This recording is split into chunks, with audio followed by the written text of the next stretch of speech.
মনির ছিল গ্রামের এক দরিদ্র পরিবারের ছেলে। তার বাবা দিনমজুর এবং মা ছিল গৃহবধূ। গ্রামের অধিকাংশ মানুষ তাকে ভালো চোখে দেখতেন না, কারণ সে সবসময় নিজের মতো চলত।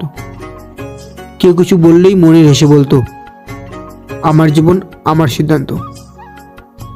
স্কুলে পড়ার সময় মনিরের পড়াশোনার প্রতি তেমন আগ্রহ ছিল না। সবাই তাকে বলতো, তুই তো জীবনে কিছুই করতে পারবি না। কিন্তু মনির সবসময় বলতো, আমি কিছু করব না, কিন্তু একদিন আমি সবই করব। হঠাৎ একদিন স্কুলের শিক্ষক তাকে ডেকে বলল, মনির, যদি এইভাবে সময় নষ্ট করিস তাহলে জীবন নষ্ট হয়ে যাবে।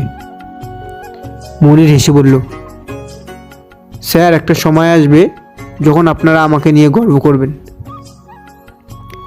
তারপর কয়েক বছর পরে মনির নিজের একটি ক্ষুদ্র ব্যবসা শুরু করলো।